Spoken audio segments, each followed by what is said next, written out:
Very good, thank you. उन्हाळा सुरू झाला की सर्व महिलांची चाहूल असते की उन्हाळ्याच्या पापड्या, त्यानंतर कुरडई पापड हे सगळं करायची चाहूल लागते.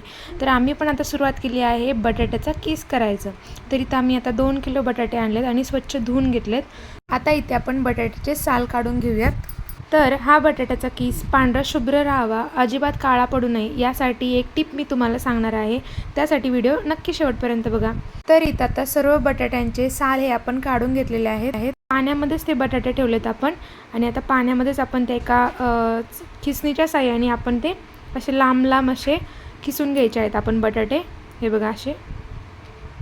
आणि हे उन्हाळी काम म्हटलं तर घरातल्या सगळ्यांना उत्साह असतो. सर्वजण मिळून करतात त्यावेळेसच हे काम पूर्ण होतं खरं तर.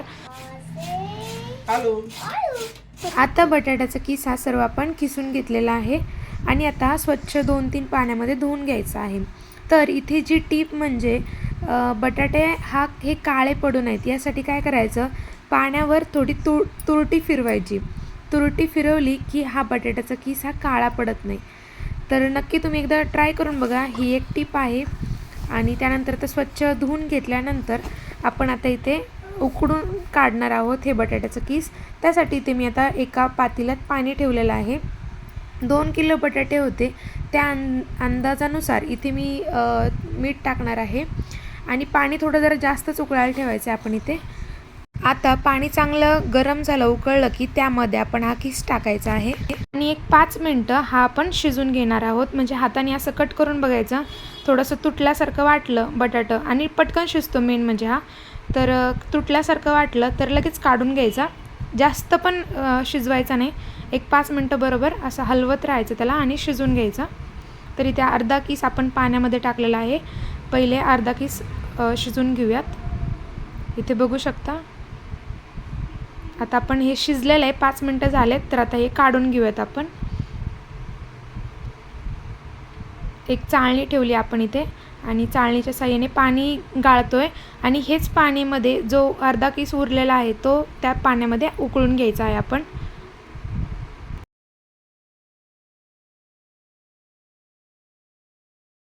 हे बघा, आता हे मिठाचं पाणी आपण परत त्या भांड्यामध्ये टाकूयात आणि त्यामध्ये उरलेला अर्धा किस हा उकळून घेऊयात, म्हणजे शिजून घेऊयात आपण.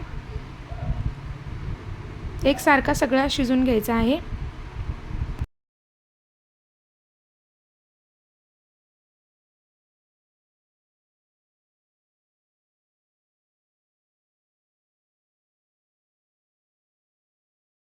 आता सकाळचे 10 वाजलेत आणि ऊन तर बघू शकता एकदम कडक असं ऊन पडलेलं आहे.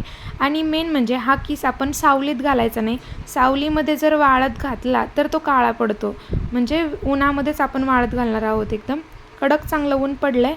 आता हा पसरून घ्यायचा आणि एकावर एक जास्त पडू द्यायचा नाही. असं सेपरेट जेवढं पडेल तेवढंच आपण इथे वाळत घालायचं आहे.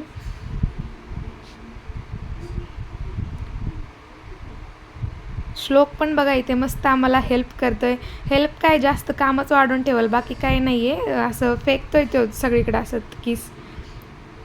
पण लहान मुलांना पण आपल्यासारखं सगळं काम करायला आवडतं किंवा म्हणजे त्यांना एक इंटरेस्ट असतो. आता हे पण एक काहीतरी इंटरेस्टिंग खायला होणार आहे, त्यामुळे तो पण आपल्याला हेल्प करतोय आणि छान आहे. त्यांना पण काहीतरी शिकण्यासारखं आहे यातून.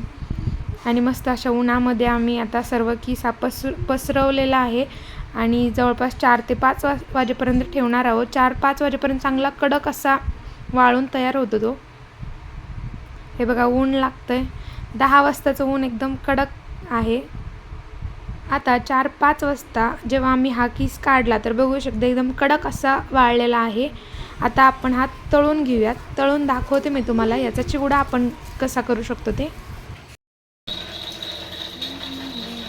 आता इथे तेल चांगलं कडक तापलेलं आहे आणि त्यामध्ये अगदी 1 ते 2 सेकंदाकरताच हा फक्त किस टाकायचा आहे, नाहीतर तो एकदम असं करपतो किंवा लाल रंग येतो. तर 1 मिनटं पण नाही, अर्धा मिनटंच मी ठेवलं आहे आणि लगेच काढून घेतलेला आहे. एकदम असा कडक होऊन जातो तो. आणि मेन म्हणजे जेव्हा तुमचा उपवास असेल तेव्हा हा चिवडा नक्की तुम्ही करून खाऊ शकता. अगदी इन्स्टंट असं तयार होईल. इथे आता आपण शेंगदाणे पण तळून घेऊयात. त्यानंतर थोडासा कढीपत्ता आता इथे तळून घेते.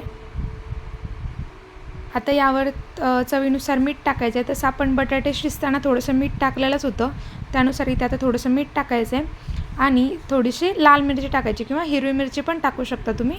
तर अशा प्रकारे तयार झालेला मस्तपैकी बटाट्याचा किस किंवा तुम्ही चिवडा पण म्हणू शकता याला. तर हा चिवडा मस्तपैकी सगळ्यांसोबत शेअर करा आणि खाऊन बघा, एकदम टेस्टी असा होतो. तर यामध्ये तुम्ही डिंकसुद्धा तळून टाकू शकता, तो पण छान होईल, म्हणजे डिंकाचा चिवडा पण होईल यामध्ये. तर एकदम टेस्टी झाला होता. नक्की तुम्ही या पद्धतीने करून बघा आणि अशा छान छान रेसिपीसाठी आपल्या चॅनलला सबस्क्राईब करा. थँक्यू.